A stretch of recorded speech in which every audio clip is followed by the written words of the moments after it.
everybody, we are back with a time test review of the Wallke X3 Pro. Wallke let us keep the bike for a little bit longer, and so we were able to dive into some of these things that are a little bit hard to do. We've only had the bike for a short time, and we're basically just diving into the specs and the functionality of the bike. So there were a few things that you guys had asked about in the comments for our in-depth review. We are going to get into those right now. One of the questions we got was, how does this thing handle hills? It is a mountain bike. That is where it's supposed to be efficient. That's where it's supposed to be ridden for the most part. And so we were able to dive into that, take it out to a hill here locally. Disclaimer, we live in Corpus Christi, Texas, which is right on the bay, so there is no hills, there's no mountains for quite some time. We were able to find this hill, and this is probably one of the steeper hills that we have access to. It's not very long, but it is at a pretty good incline. All right, guys, so we are gonna get a good baseline here. We got it in 4th gear, and we have pedal assist turned off. So we're gonna ride up this hill.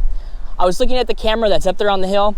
It doesn't look as steep as it actually is. I mean, it's probably a pretty solid 30-foot climb, and it gets a pretty good incline, so I'm hoping this is a pretty decent test. Let's check it out.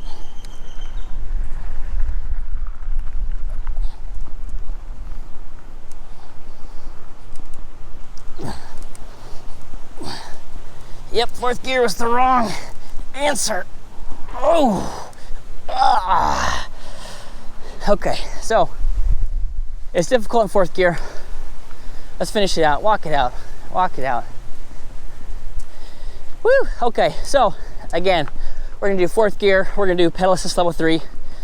Let's head on back and check that. All right, we're down here, we're in pedal assist level 3, and again, we're gonna stay in that 4th gear, which is, as you saw from the first take, hard to do. Okay, let's hit it.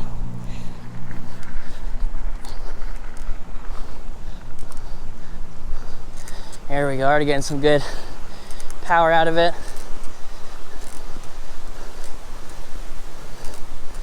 Much easier, much easier.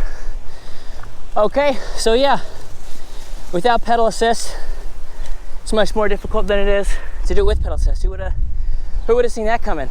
All right, so we're back at the bottom. We got pedal assist turned off again. We're in 1st gear this time. Let's see if that's a little bit easier to climb this hill.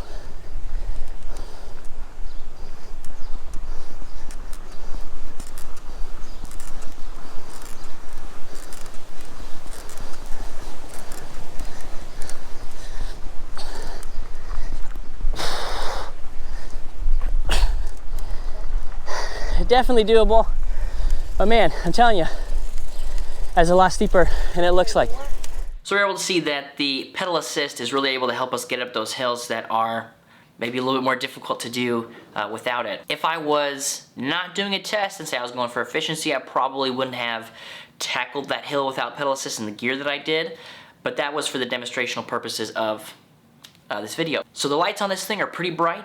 We're not exactly sure how many lumens they are, but we took it out at night and we were able to show what it looks like from the biker's perspective and what it looks like from somebody else's perspective. And you're gonna be able to see what that looks like right here. There we go. All right, guys, we are out here and we are checking out the lights on this Wallke X3 Pro.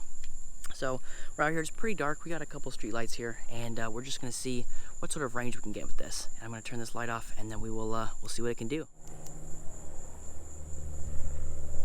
Fairly bright. We got to point it pretty much straight down at the ground here. We're just going to lift it up.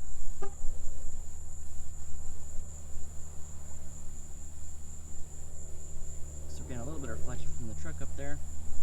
But yeah, all in all, pretty bright. It doesn't have a lot of dispersion. As you can see, it's kind of in a beam there, but it is fairly bright. I don't know how well this is going to be, if this is your way to see around, but I definitely think this is going to get you noticed. So yeah, that is pretty bright. Again, that's about 50-60 feet away.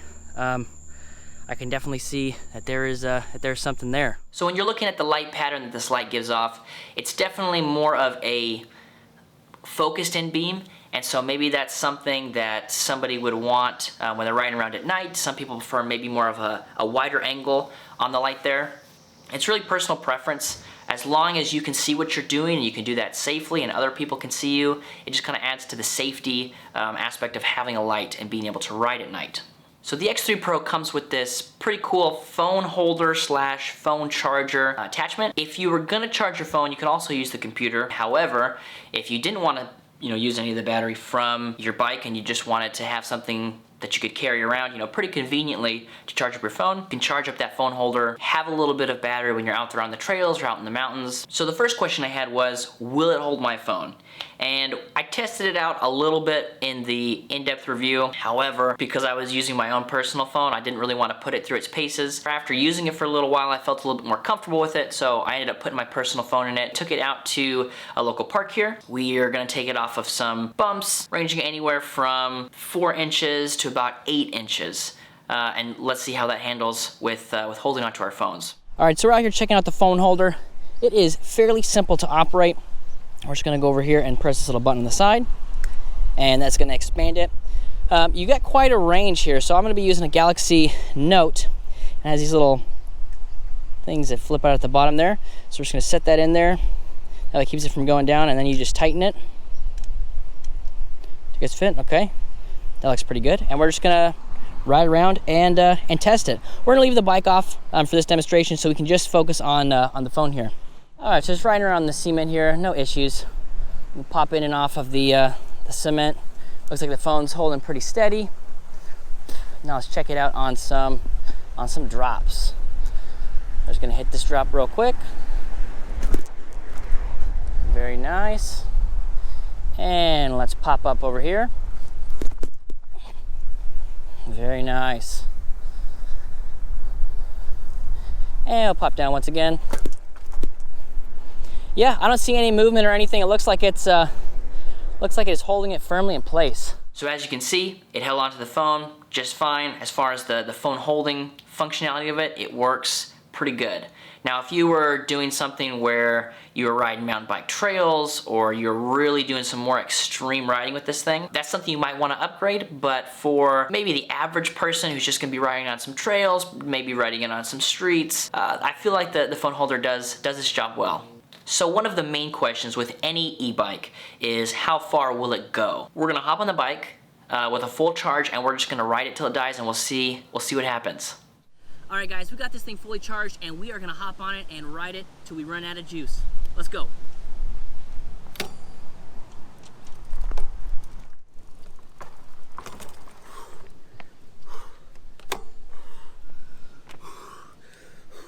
We got about 1,000 miles. Okay, so we didn't have time to fully charge it and ride it till it dies. However, we were able to search the internet, talk to some other owners, and hear some stuff of what they were saying. And it looks like everybody's pretty much saying that what Wallke is saying that this bike can do, it can do. So this is one of those times where you hear some manufacturers, they say, hey, we can do this and we can do that, and then you get on the bike and it's not even close. I don't think this is one of those scenarios.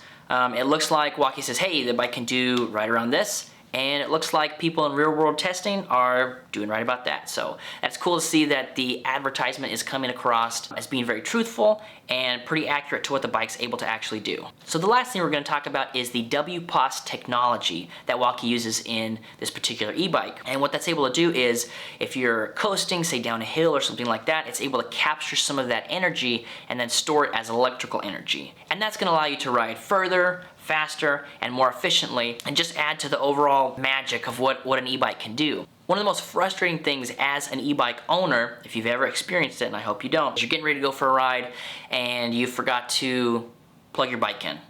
Or God forbid you left the light on, now it's completely dead. And though this WPOS technology is not going to stop any of those things from happening, it is going to give you some extended battery life when you're out there riding around. Maybe, just maybe, allow you to get 1 to 2 rides more per charge than you would have normally, depending on the terrain and how much the bike utilizes this WPOS technology, and it really depends on the terrain where you're riding in. So in Corpus Christi, as I mentioned before, there's not a lot of hills here. I don't get to see a lot of that benefit from the WPOS technology, but if you have somebody who's, say, in upstate New York, or maybe somewhere a little bit further east Texas, you might see some people who are really gonna get the benefit of that because of the terrain there. And I'll have a link down below to Wallke's website where they talk about the WPOS technology and why it's awesome. There'll be a link to that down below in the description. Alright guys, so when it comes to pros and cons, they're very subjective, right? Something that I think is a pro might not be a pro to somebody else. Something that I think is a con might not matter to somebody else. So when I dig into the pros and cons, just remember that this is just my opinion of the bike. So I really liked the folding aspect of this bike, especially when you have a mountain bike that is, full framed, it's a full-size e-bike. To have that folding capabilities is super awesome. Even though I was able to fit it into, the back of my truck fairly easily unfolded, folding it up just made it so much easier. And one thing that I would like to see kind of in addition to the folding capabilities is maybe some sort of quick release or through axle design on that front tire, because if you were able to get rid of that, that's another 6-7 inches of space you could save, especially if you're packing it up into, say, like a hybrid vehicle or an SUV or something like that. Maybe that's something we can see on a future model. I also really liked the quick adjustment capabilities on the front suspension. You will see a lot of these e-bikes kind of in that same price range. They'll claim it's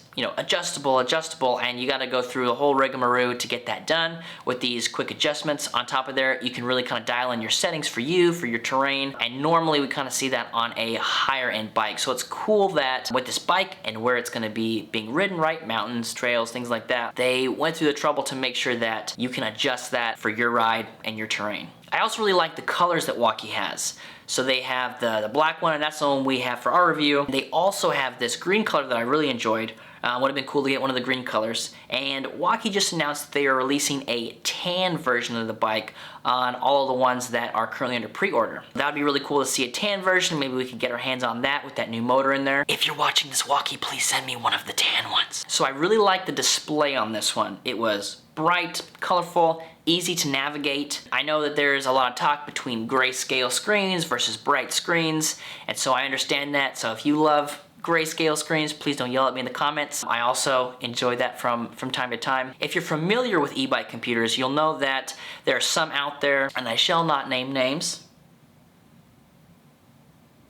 making sure they're not listening to me. All the settings in there are P001, P002, and if you've ever owned an e-bike, you know exactly what I'm talking about. They're pretty vague, and even the manufacturers don't seem to know what all of the positions do. So with this screen, it was all labeled in English. It was just very easy to navigate, and so that's why it gets a pro here. And Wallke gets a big thumbs up from us because we reached out to them very early on, said, hey, we're getting a little bit of this rattle. We did a couple of kind of further tests. We rode it around with the battery. We rode it around without the battery. Turns out when you take the battery out, we were getting rid of all of this rattle, and you'll see all that in the in-depth review. Reached out to them, they came back and they said, hey, you know what, thank you for letting us know that. We went down to the manufacturer, and it looks like the frames were actually being produced about 2.5 millimeters bigger than their specifications. They are gonna be able to fix that, and so all of the bikes they're gonna be sending out now are gonna be better. And so we really like when a company sees a deficiency, and instead of maybe defending it or ignoring it, they say, hey, yeah, look, here was what the problem was,